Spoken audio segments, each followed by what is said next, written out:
The Pro Football Hall of Fame class of 2018 semifinalists were announced Tuesday night. And I can make this prediction. It's going to be a year of big stars and big controversy. The class of 27 semifinalists will be whittled to 15 in the vote by the 48 Hall of Fame selectors in the coming weeks. Of those 15, a maximum of 5 modern-era players and coaches can be enshrined when the Hall's class of 2018 is voted on in Minneapolis on Feb. 3. The headlines from the release of 27 modern-era finalists. Ray Lewis and Randy Moss look like locks for election in 2018. There are no others. Lewis is easy. Some of you will say, why is Moss a lock and Terrell Owens behind him? I'll give you my thought, and keep in mind I'm just one voter of the 48 on the Hall panel. Randy Moss is the most consistently electric downfield threat in this wide-out dominating era of pro football. He'll rightfully get dinged for occasionally dogging it, which is indefensible, but his talent over 14 seasons, and his 166 receiving TDs, regular season and playoffs, are undeniable. His 2-3 TD season with Tom Brady in 2007 may be the greatest season a wide receiver ever had. I have voted for Owens in the past, and will likely vote for him on the cut from 15 to 10. I think he belongs in the Hall, despite his disruptive team traits. I just like Moss more. Getty Images. 2. Knocking on the door. I think an offensive lineman from a quality group will make it, particularly after Terrell Davis with his short career made it last year. Tony Boselli was as good at his position as Davis, and he was as good 2 years longer. Guard Steve Hutchinson, 5-time first-team All-Pro in 12 years, has a good shot too, as does guard Alan Faneca, linebacker Brian Urlacher, Owens, cornerbacks Ty Law and Ron Barber, safeties Brian Dawkins and John Lynch. I've named 11 players in these 2 paragraphs, and only 5 can make it. No quarterbacks on the list. Only 2 modern-era passers, Brett Favre, Kurt Warner, have made the Hall in the past 11 years. It could be that the next 3 classes will be quarterback-free as well. Odds are that the next quarterback, Peyton Manning, will be enshrined in his first year eligible. 2021. Bypass this year in his final year of modern-era eligibility. Phil Simms. Defensive backs get their due. The Hall has long been light on safeties, and there will be 4 of them new. Leroy Butler, and 3 corners bidding for a spot in the final 15. Everson Walls is a compelling candidate in his final year of modern-era eligibility. He's the only cornerback in history to lead the NFL in interceptions 3 times. He's got more picks than Deion Sanders and Darrell Green. Ty Law, who could be a big riser this year, and first-timer Barber should be locks for the final 15. I've long felt we need to hear new cases in the voting room, and I'm rooting for at least one of the 4 new semi-finalists to make it. Walls, most notably, but Butler had an exemplary career, as did the other 2 newbies. Pass rushers Leslie O'Neal and Simeon Rice. The way the system works, the 15 finalists have their candidacies debated in the room, and the list is cut down to 10, and then to 5, and the 48 voters vote yay or nay on those 5. So if you aren't one of the 15, you're out of luck. Your case doesn't get debated. This is the first time for these 4 players, and it may be their last. Justice would be 1 or more making the final 15. O'Neal and Rice, though, could cancel each out. Each had dominant 7-year stretches of play a decade apart. O'Neal with 86 sacks, and Rice with 91. 5. With such competition for the final 15, how do you choose one over the other? My guess at the class of 2018. 1. Ray Lewis. No debate. 2. Randy Moss. The only knock will be his occasional lack of effort, and it absolutely should be a knock to be questioned. I don't think it'll be enough to keep him out. 3. Tony Boselli. Terrell Davis. 78 games. Boselli. 91. One Boselli game that I covered is burned on my brain. Week 2, 1998. Derek Thomas coming off a 6-sack mauling of the Seahawks in Week 1. I covered it for SI, only to see this matchup of one of the game's two best pass rushers, along with Bruce Smith, versus the guy the first thought was the best left tackle in the game, Boselli. Head-to-head, Thomas never touched Jags quarterback Mark Brunell all day. He made one solo tackle on the other side of the field from left tackle Boselli. Boselli's got my vote. 4. Brian Urlacher, brain center and game dictator for Chicago. 5. Flip a coin. I truly can't predict. Law wouldn't surprise me. Dawkins and Barber are worthy. I say this before and after most meetings. I'd vote for more than 5 if it were an up or down vote on the final 15. Many more. I look forward to the debates leading up to the cut down to 15. And then on Feb. 3. Send me your reasoned and cogent cases. No more than 150 words to talk back at them. And I'll use them in a future column. Thanks. Now for your email. Anti-SKYCAM. Peter, I see your pro Skycam point. But in reverse order. The Skycam is great for a second look, not for the initial one. Skycam gives me a feeling of vertigo. And it doesn't look real. It looks like a video game, which is about as far from me from the strange beauty of NFL football as you can get. I've been watching normal mode since the 1950s, as well as attending games in several cities. To me, Skycam is gimmicky. Tim B. I respect your view, Tim. We can disagree on this. The way I feel, basically, is that there are 267 football games in a pro football season, including playoffs, and the occasional experiment is fun. I love to see the game from the quarterback's perspective, as the play is developing, because I can think, if this is me, I'd throw it over here, or wherever. The one thing that wasn't cool, idn't like the edge rushers disappearing to the outside of the tackles occasionally. You need to be able to see them all the time if you're going to judge the way a quarterback feels, and how much time he has to make a decision. Altitude's impact. Stephen Gostkowski nailed a 62-yard field goal at the end of the first half of the Pats-Raiders game in Mexico. The kick hit the back of the netting and seemed like it would have been good from another 10 yards.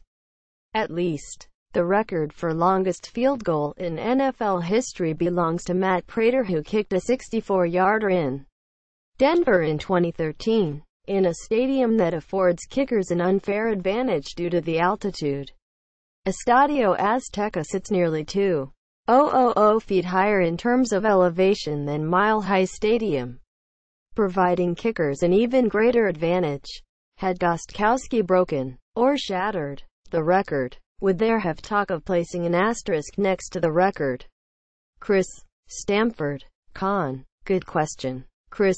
I doubt it. Plus, I think if the altitude in Denver was such a huge advantage, there would be more than 2 60-plus yard field goals in Denver in the 58-year history of the franchise. The case for assigning interceptions.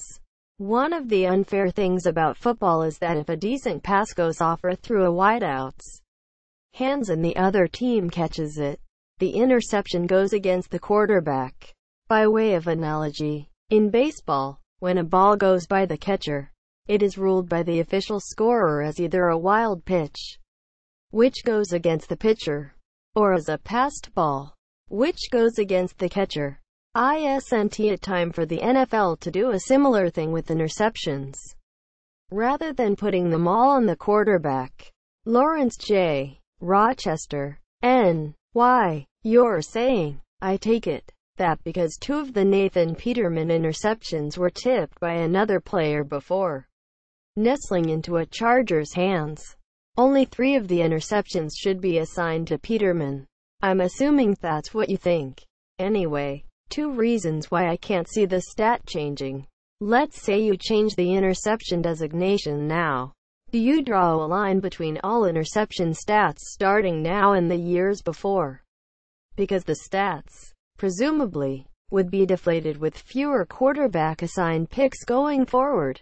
And then, would have tipped touchdown catches. Do you change the assignment of a touchdown if the ball was tipped? If not, why change an interception and not change a touchdown?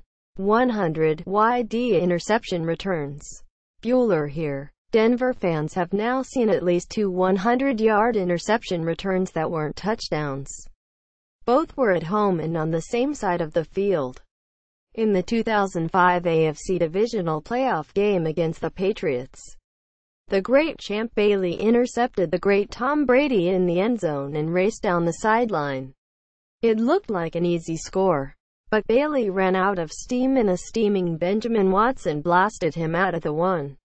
Wacky stuff always seems to happen in Denver. Chris, Vancouver. Chris, you're one of 6 people to tell me what an idiot I am for forgetting that one. My apologies for not recalling a great play by Watson.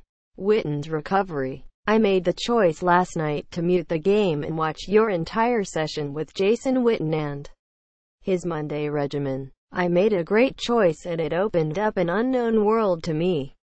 I'm a former marathon runner. Thank you. Artificial hips. And I wonder if I would still be putting in the miles or without extra hardware in my body if I had applied similar techniques years ago. You asked the right questions of Witten and the team assisting him in the science and technology available to athletes is a bit mind-boggling.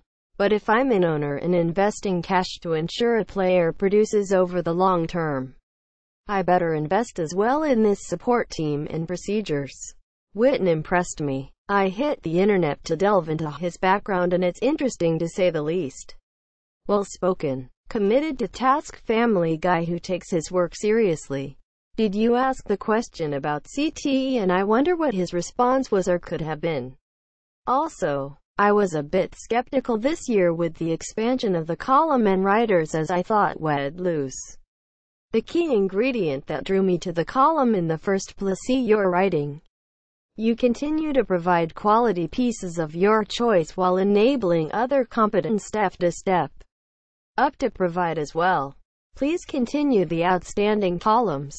Thanks, Chuck L. Wow. Thank you, Chuck. And thanks for the nice email. To be clear, this was a story I did for NBC. The network was kind enough to let me send it out from my Twitter account and in my Monday column. I'm lucky that both NBC and SI give me the chance to work on these stories. I did ask about CTE, and he's concerned. He just loves the game so much and he's one of those players willing to take the risk while being smart about head trauma. I believe if he thinks he was taking too many head hits that head get out. Vikings-Rams overlooked. I'm shocked by the lack of coverage on the 7-2 Vikings playing the 7-2 Rams by both you and the national media. Obviously the bigger markets make for bigger stories. But that lead in on the 3-6 Chargers beating the 5-4 Bills, who were starting a QB that was in so far over his head that he couldn't see the light of day, was disappointing. If it was the 7-2 Patriots playing the 7-2 Steelers, the NFL news world would have been all over this. We never would have heard the end of the previews or the post-game analysis.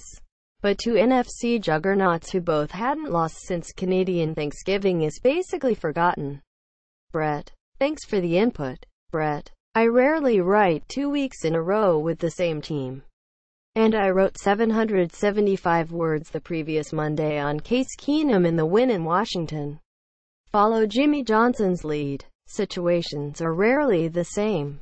But Mike Zimmer should follow Jimmy Johnson's example. In 1991 with Troy Aikman hurt, the team won their last 5 with Steve Borline in a playoff game even when Aikman was available to play. While Teddy Bridgewater may be the future, the present suggests sticking with what's working.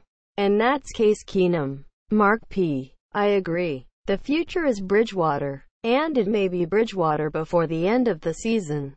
But it's not time to mess with success. With 6 wins in a row, and a journeyman quarterback playing the best football he's played in the NFL. Revisiting Kaepernick, Jay Cutler, last place offense with what on paper looks like a lot of weapons. Brett Hundley can't even put 3 points on the board Sunday at home. Blake Bortles struggles to beat the Browns with the best D in the league behind him.